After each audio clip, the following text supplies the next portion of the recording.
Hello, hello les amis, bienvenue. Nous voici pour la 13e et dernière semaine de ce 3e trimestre sur l'évangile de Marc. La leçon de l'école du sabbat, son résumé commence.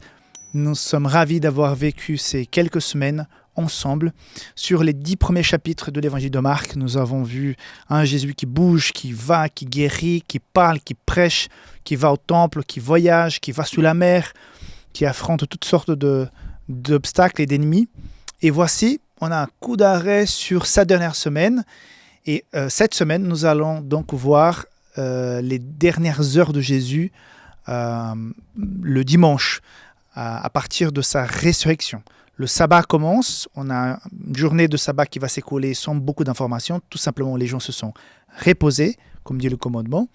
Et on va rentrer dans plus d'action le dimanche matin quand les femmes vont au tombeau pour pouvoir préparer le corps, finalement faire en sorte que le corps de Jésus soit préparé. Et elles seront surprises de voir que le corps n'y est plus. Et c'est ça notre plus grande joie. C'est fondamental, c'est essentiel, la mort de Jésus pour chacun d'entre nous sur la croix. Mais c'est tout autant fondamental qu'il soit ressuscité.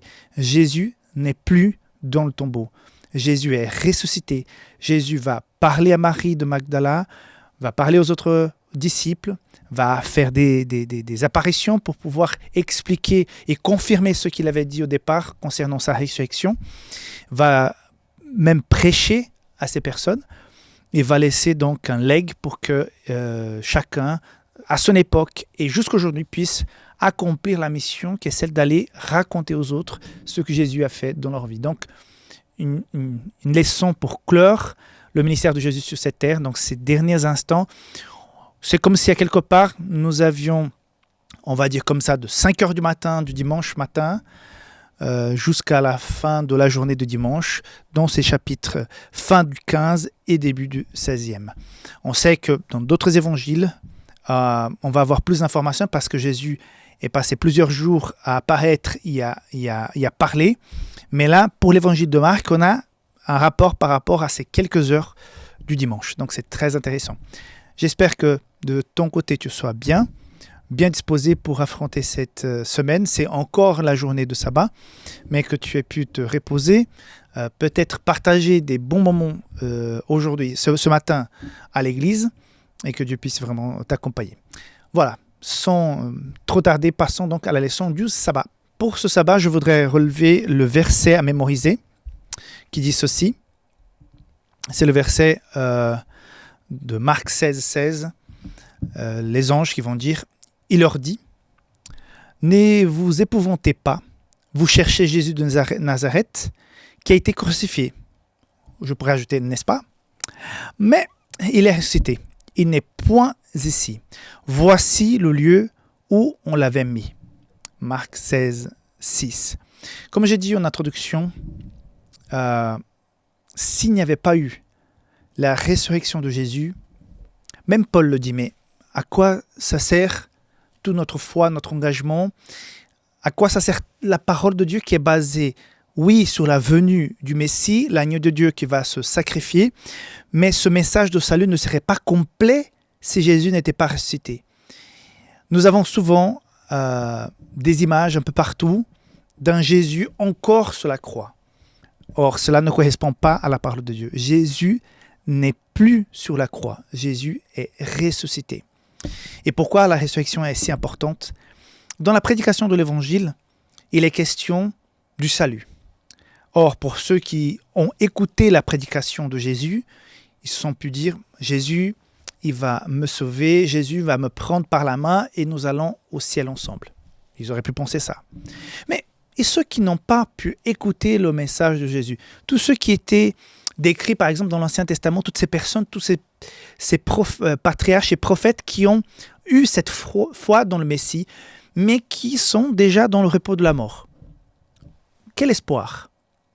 Eux, ils sont partis pour ce repos avec l'espoir de la résurrection. Or, pour qu'il y ait résurrection, il faut tout d'abord que celui qui a promis le salut et la résurrection passe par le sacrifice qui nous donne le salut et qu'il soit effectivement ressuscité. Or, le sacrifice sans résurrection, voilà, même si c'était beau le ministère de Jésus, même s'il a prêché, s'il a fait des miracles, même s'il a ressuscité des gens, vous voyez, s'il n'y avait pas eu sa propre résurrection, je pense que c'était peut-être un moment extrêmement clé dans tout l'univers. Imagine-toi, nous avons ce rapport dans la Bible qui dit que Moïse est déjà dans le ciel, puisque justement Moïse vient à soutenir Jésus quand il est là, il comprend que la passion arrive. On a Élie aussi qui était venu dans la transfiguration pour soutenir Jésus. Nous avons Enoch aussi, dans le livre de Genèse, nous raconte qu'il est parti déjà vivre avec Dieu. Donc, rien que ces 3 exemples, ce sont des personnes ressuscitées. Enoch et Élie ne sont pas ressuscités, mais ils sont allés directement au ciel. Mais dans le cas de Moïse, est déjà ressuscité. Mais leur présence au ciel était à quelque part connectée à la future résurrection, à l'accomplissement de la mission de Jésus. Or, Jésus est mort le vendredi, en fin de journée avant le coucher du soleil. Il y a la journée de sabbat. Et voilà, c'est quelques heures du début du dimanche. Je ne sais pas à quelle heure les femmes se sont déplacées, mais avant son déplacement, Jésus était déjà ressuscité. Quelques heures après le coucher du soleil du sabbat, donc il y a ce tremblement de terre, il y a cette pierre, il y a ces soldats qui sont surpris, et Jésus qui sort par cette puissance de la résurrection. Parce que voilà, c'est accompli son sacrifice, et Dieu l'appelle, il va ressusciter. C'est cette résurrection que je pense qui était pour ceux qui étaient déjà au ciel, donc Enoch, Élie, Moïse, qui disent « Enfin, on a notre place garantie ». J'imagine, c'est des suppositions, mais c'était pas que pour ces personnes-là, pour nous aussi. Aujourd'hui, moi j'ai la foi en Jésus, mais Jésus n'est plus dans le tombeau. Jésus est passé sur la terre il y a 2000 ans. Je suis 2000 ans après Jésus, comme toi qui m'écoutes maintenant, qui me regarde. Quelle est la garantie ? La garantie, c'est la résurrection de Jésus. C'est ça qu'on va voir aussi dans cette semaine, puisque la description que Paul fait dans Corinthiens concernant la résurrection est très proche de celle qui est faite dans les évangiles. Il raconte, en fait, à quelque part, le résumé de notre plus grande espérance, la résurrection. Peut-être, comme moi, tu as déjà perdu des gens que tu appréciais, qui étaient importantes pour toi, des gens qui avaient la foi en Jésus, des gens qui te manquent.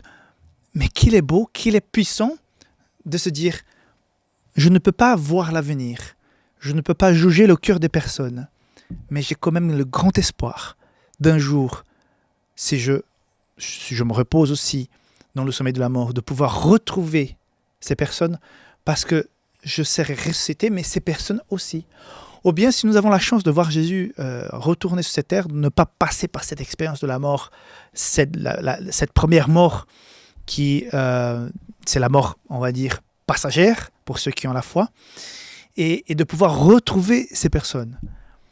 Je pense que le simple fait d'avoir cette espérance, ça change énormément.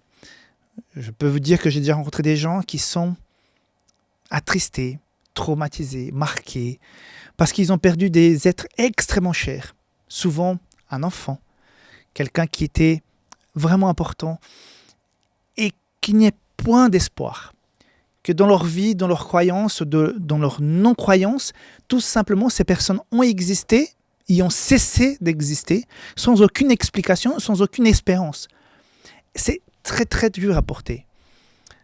Donc, j'ai perdu des personnes que j'aimais et que j'aime encore.